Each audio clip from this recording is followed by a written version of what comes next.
శ్వాస సంబంధ వ్యాధులు కదా. వీటికి ఏంటంటే బాడీలో రెసిస్టెన్స్, లంగ్కి హార్ట్కి మంచి రెసిస్టెన్స్ చేసే మనం ఏ ప్రక్రియ చేసుకున్నా ఆస్మా నుంచి బయటపడచ్చు. ముందు మన బాడీలో ఇమ్యూనిటీ పెంచుకోవాలి, రెసిస్టెన్స్ పెరగాలి. కానీ మీకు ఏంటంటే ఈ పౌర్ణమిలో పాలు పెట్టి తాగడం, పౌర్ణమి పాయసాలు ఇలా ఒకటి జనరల్గా అంటే వేడి నీళ్ళు గోరువెచ్చని నైట్ తాగి పడుకోవడం ఒకటి అవన్నీ తాత్కాలిక ఉపశమనం. బాగా క్రానిక్ అయితే మందులు వాడుతూ శాశ్వతంగా తగ్గడానికి ఇమ్యూనిటీ పెంచే ఏదైనా సరే తగ్గిపోతుంది. మీకు ఆస్మాకి మీకు వేరే చెప్తాం కాన్సెప్ట్. అంటే ఆస్మా అనేది చిన్న చెప్పలేదు, చెప్తారు కదా 7 తరాలు అంటున్నాయి, 7 తరాలు అయితే చెప్తారు. మనకి మన తాతల తండ్రులు ఆస్తులు ఇచ్చేయకపోయినా జబ్బులు మాత్రం ఇస్తారండి. ఇప్పుడు మీ తాతగారికి ఆస్మా ఉందనుకోండి, మీకు ఆస్మా రావాలని గుర్రెలు లేదు. ఈ ఆస్మా అనేది చాలా పెద్ద డీప్ డిసీజ్, చాలా డీప్ అన్నమాట. మీ తాతగారి టైంలో ఎవరికో స్కిన్ డిసీజ్ ఉండొచ్చు, మీ తాతకో ముత్తాతకో ఆ తాతకో ఎవరికో చర్మ వ్యాధి ఉండొచ్చు ఏంటి ఆ టైంలో.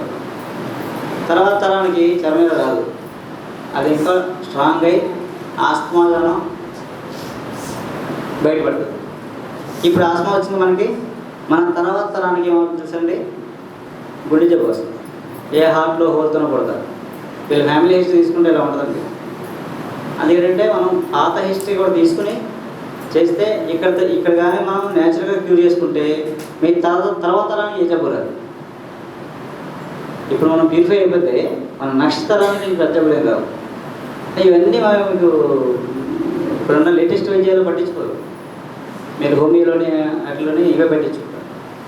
ఏదైనా ఒక పెద్ద క్రానిక్ డిసీజ్ ఉందంటే దానికి బేస్ చాలా ఉంటుంది, లోపల ఎక్కడ బాగుంటుంది. అదంతా హిస్టరీ తీసుకుంటే మనం తీసుకోవాలి. అంటే ఇప్పుడు ఆస్మా వచ్చిందని మళ్ళీ ఆస్మా రాదు, ఇంకా అది బలంగా దాని బలం పెంచుకొని నెక్స్ట్ జనరేషన్ ఇప్పుడు పెద్ద జబ్బు క్రియేట్ అవుతుంది. ఆ తర్వాత పిల్లలకి ఇంకో జబ్బు అంటే తరం మారే కొద్ది దాని రూపం మారుతుంది, బలం మారుతుంది, జబ్బు యొక్క తీవ్రత పెరుగుతుంది. అలా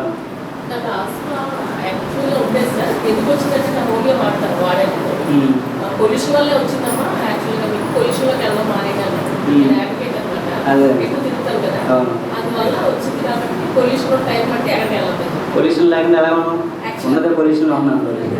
అంటే లేదు, జాగ్రత్తగా రెసిస్టెన్స్ పెంచుకోగలిగితే వీటన్నిటిని బయటపట్టుకోవచ్చు.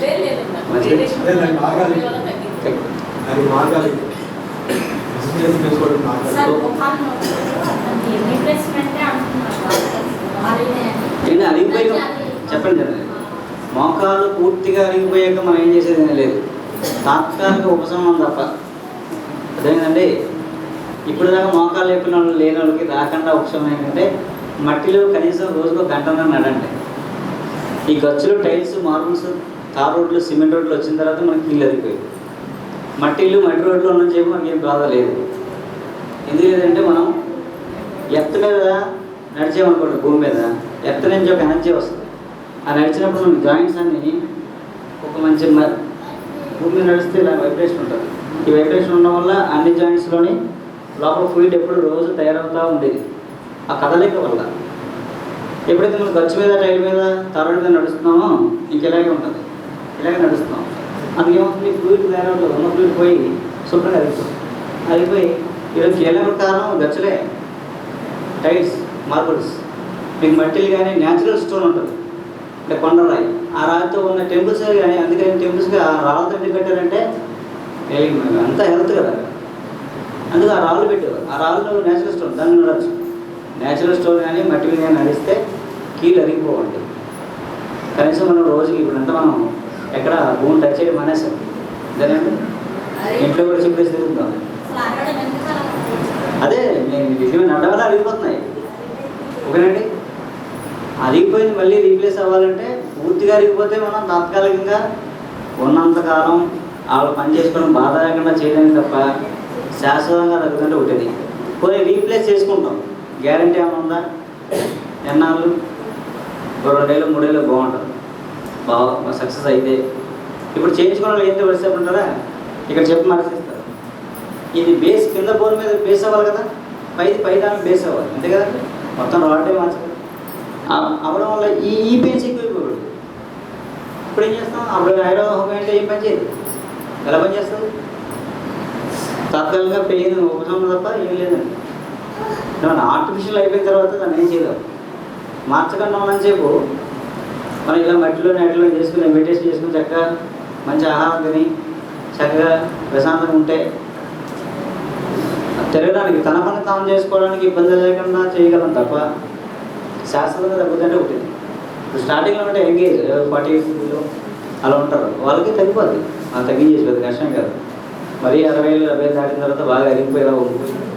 ఇలా ఉంటే కష్టం అంతే. అందుకంటే ఇదంతా ఎందుకు చెప్తామంటే మన బాగు చేసడం కాదు, మన తర్వాత తరం ఇలా అవ్వకుండా ఉండాలంటే వాళ్ళకి ఇప్పటి నుంచే ఎవరే బాబు నువ్వు మట్టిలో నడరా, సాయంత్రం పొద్దునైనా పార్క్కి వెళ్ళరా, చెప్పులు లేకుండా తిరిగి చెప్పాలి. అది అలా చేస్తే లైఫ్లో తర్వాత తరానికి ఏ చెప్పు రాదు. కాన్సెప్ట్ అది. ఇక్కడ మేము పెట్టే వర్క్షాప్స్ పెట్టడానికి కారణం వేరేదే. ఇప్పుడున్న వాళ్ళని మనం ఏదో ఇప్పుడు దాకా ఈత కొట్టేసాం, అది ఇంకో 10 ఏదో కొట్టేస్తాం, ఏదో ఇదేస్తాం, అయిపోయింది. నెక్స్ట్ తరం పరిస్థితి ఏమీ లేదని మనం తెచ్చుకున్నాం కదా. సో ఇలా ఉంటే రాదనేది కనీసం మనం నా తర్వాత తరాన్ని చెప్పగలిగితే వాళ్ళు ఈ బాధలు పడరు కదా. అంతేనండి. మనం డబ్బు సంపాదించి ఇవ్వాలని ఆలోచిస్తాం కానీ, ఏదో ఆస్తులు ఇవ్వాలని, మంచి చదువు ఇవ్వాలని చూస్తాం కానీ మంచి ఆరోగ్యం ఇవ్వాలని ఆలోచించలేదు కదా. రేపు పొద్దున జబ్బు వచ్చాక ఇవన్నీ ఏం చేస్తావు? ఏం చేయవు. అసలు జబ్బు రాకుండా ఎలా ఉండాలో, నువ్వు హ్యాపీగా ఎలా ఉండాలో, నీకు ఏముంటే హ్యాపీగా ఉంటావు అవి చెప్పామనుకోండి అసలు ఇవి వరలేదు కదా.